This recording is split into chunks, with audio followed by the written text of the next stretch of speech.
Dominique Pereira, aka Ask Dom That. Thank you for watching this video, whether it's on my website, which I hope you get a chance to check out. If not, then you're probably watching this on YouTube. Link to the website down below. I'm a real estate investor, tech entrepreneur, and everything in between. And in this video, we're going to be talking about real estate investing strategies.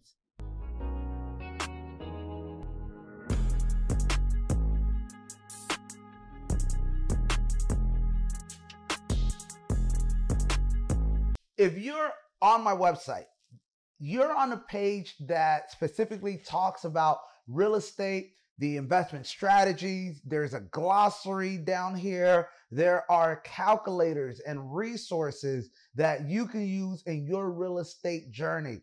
I even put up a lease template for you because I love you guys. However, what a lot of people get confused about is the first topic, which is the strategies behind real estate investing. A lot of people don't even realize what type of activities consist of real estate investing. So in this video, I'm going to break down what type of investing strategies you can pursue in real estate. And we're going to figure out which one I use, what's worked for me, what hasn't per se. Not that any of them haven't really worked, or ones that I haven't tried yet. And hopefully you and I can get into a real estate investing relationship, whether it's just through content or who knows, we might be able to do some deals in the future together. Right off the bat, when most people think about real estate investing, they think of fix and flip. Fix and flip is the most common real estate investment strategy mindset, meaning you buy a property, you fix it up, you do a rehab, you go through all the headaches of that, and then you sell it for more money than you bought it for. The good thing with the fix and flip is that you really get a chance to multiply your money if you're doing it right. You can see the cash flow hit your bank account pretty, I'd say, quickly relative to what you invested. Meaning you can get in and out of a project in a year, sometimes less, sometimes longer. However, it's not all roses. You have to find those deals. That sometimes is a challenge. You have to find deals that are qualified for this strategy, which are going to be distressed deals that sometimes you won't be able to use conventional financing for, and you're going to have to figure out a way to actually buy the property and finance the rehab. Ultimately, you have to make sure that when it's time for you to sell that property, the market aligns with your investment goals, your projections, your numbers. So if the market's taking a downturn during the months that you have to sell, it may hurt your bottom line. And that's the downside of fix and flips, is that it's a lot of uncertainty. The rehab costs are notorious for being higher than you can project. So if you're going to do fix and flips, then yes, there is some upside with cash flow and money in your bank account. But if you're doing it, make sure that you understand where your market's going to be. And of course, nobody can predict exactly what's going to happen. So it's just the best guess.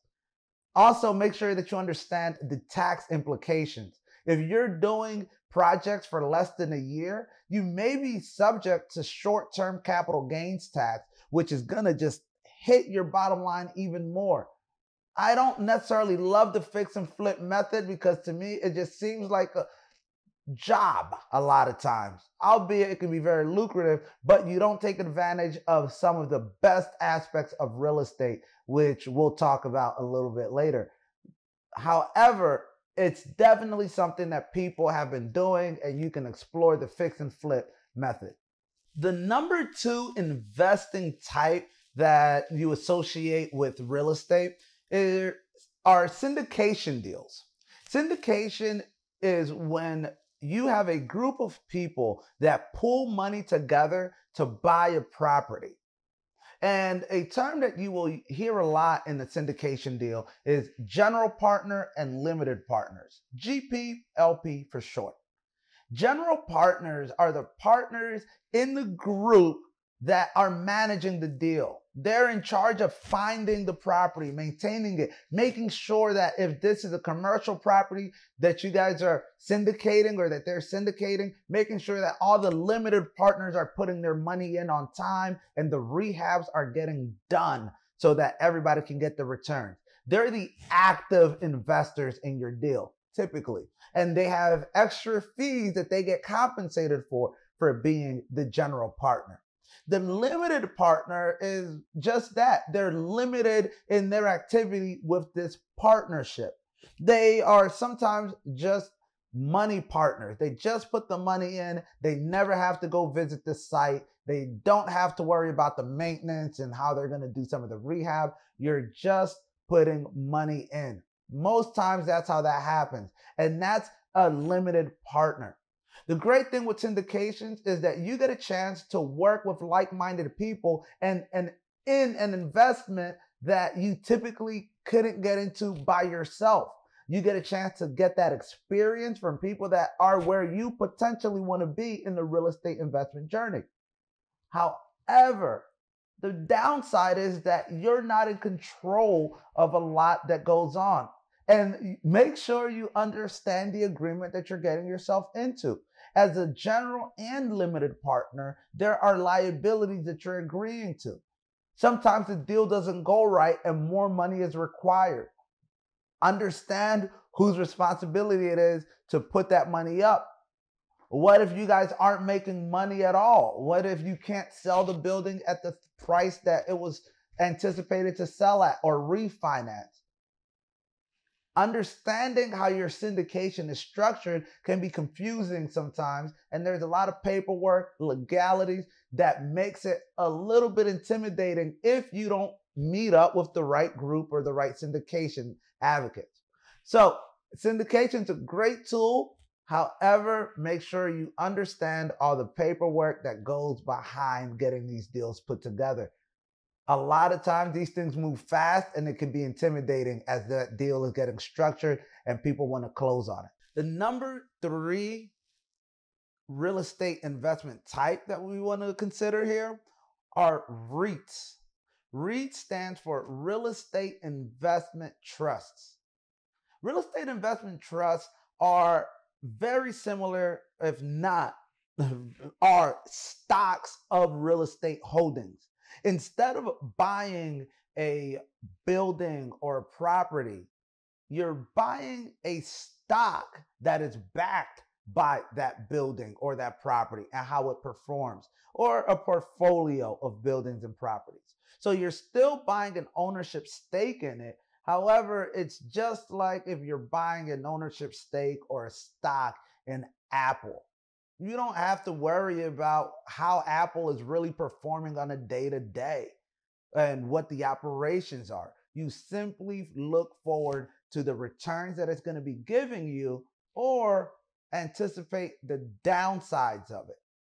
REITs are great if you want to hedge against your other market holdings with real estate, but you don't want to deal with the day-to-day nuisance of being a landlord or keeping up with your holdings in a syndication deal.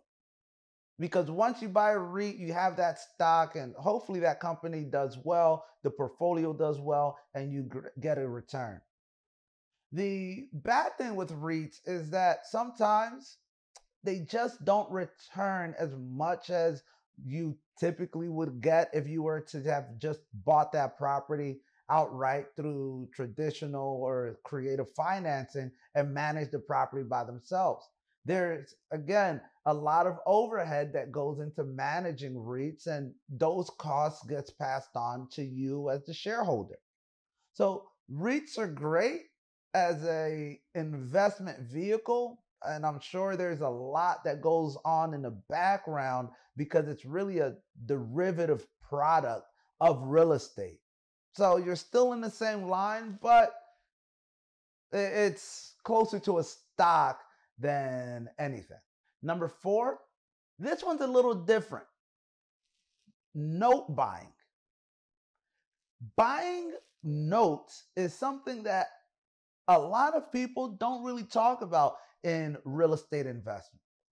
However, they're very lucrative for some people, and it happens a lot. There's a whole background in real estate that when you buy a property and you get a mortgage on that, if you've gone through that process, then you're probably familiar with the fact that your mortgage gets sold to somebody else, sometimes multiple times throughout its first few years.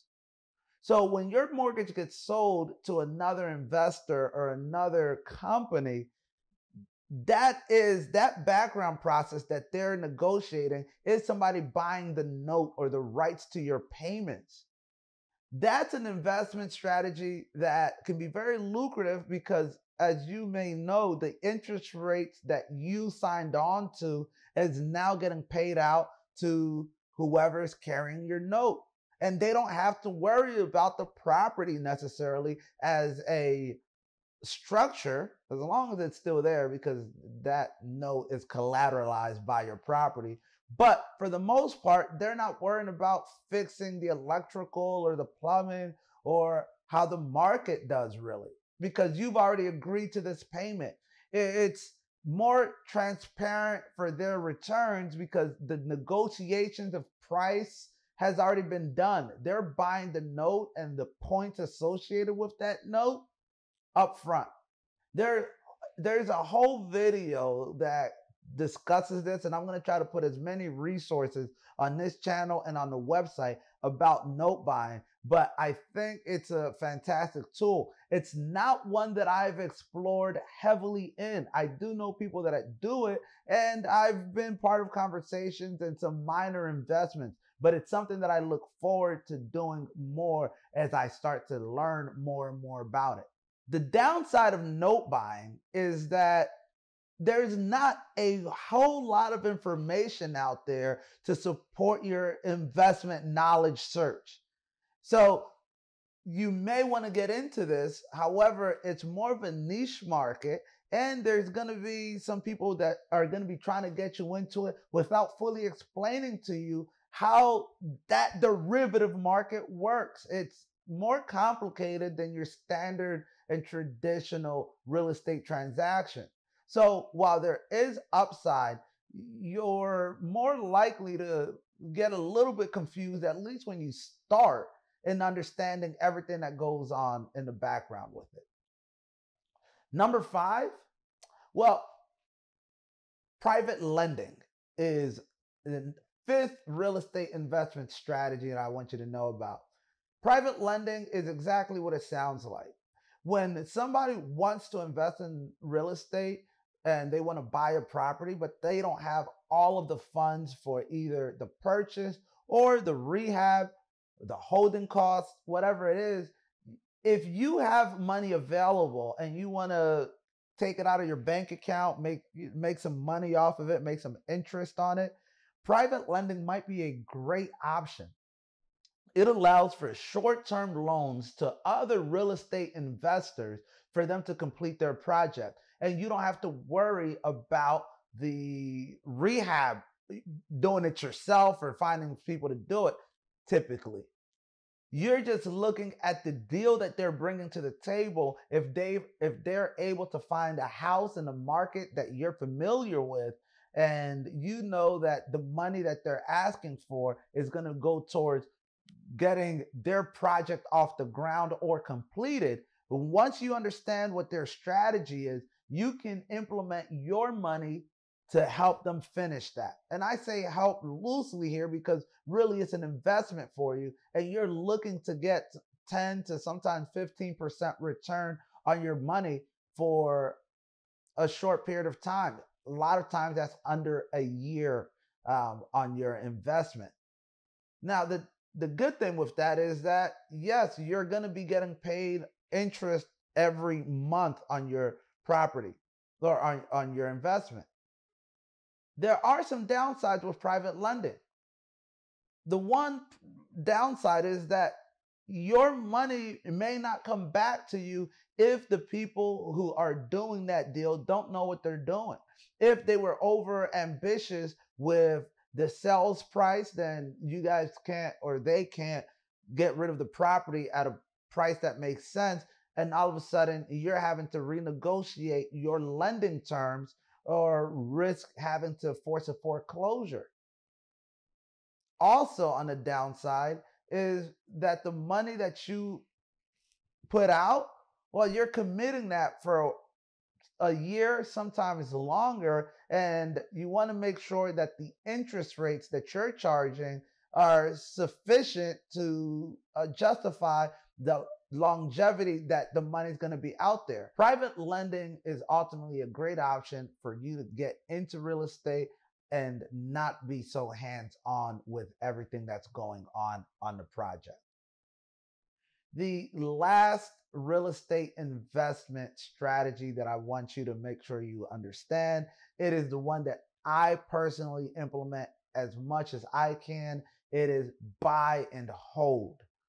Buy and hold comes in many forms. It could be a rental property that you bought and now just rent it out with nothing special done. It could be the BRRRR or cash out refinance strategy, where you're buying distressed properties and renting them out, fixing them up, and then renting them out, hopefully, if you're not a slumlord. And then refinancing, doing that process, getting properties that you don't intend to necessarily sell or buy the note on. You are buying a property that you're looking to get equity appreciation over time. You're looking to get cash flow while people live in there. Or even if you're renting it as a commercial unit to businesses and still getting cash flow. The buy and hold strategy is one that many real estate investors implement to ultimately scale their portfolio and have their cash flow and their equity supersede their normal jobs and investment vehicles that they're using other places. It's the strategy, I think, that's most indicative of you wanting to be a real estate investor instead of working on each property every time. Because those to me just seem like real estate jobs. There are some downsides to buy and hold strategies. Buy and hold, like the BRRRR, requires you to do rehab, and that has its own headaches that come with it. And sometimes you just really don't know if it's a nightmare that you got yourself into. It also, you need to find deals that make sense. You need to find a deal that is below market value in an area that's growing. And when you're in a hot market, sometimes you feel like, well, you know what, this is just not going to happen. So patience is a virtue there. Lastly, need to make sure you understand your financing and your exit strategy. Buying and hold strategy, if you put 20% down or more, sometimes you may run out of money and can't scale your portfolio. So if selling is not part of your exit strategy, then what is? How do you scale your portfolio? Those are the real estate investment vehicles and types that I think a lot of people need to know if you don't already. And that'll get you pretty far. However, this is just scratching the surface, like I said. Check out all the content on this channel, on my website. I try to give as many resources that have helped me along the way. Even if they're not mine, I'll point you to where I found them. And hopefully you can scale your portfolio and become an amazingly successful and happy investor. And I think if you get that out of this video, if you become rich, happy, grow the family, buy the house that they're living in, I think that is worth a like and a subscribe. So if you can do that for me, I would be forever grateful for you. So I'll see you guys on the other side of the internet. My name is Dominique Pereira. Catch me as Ask Domnat anywhere you have internet.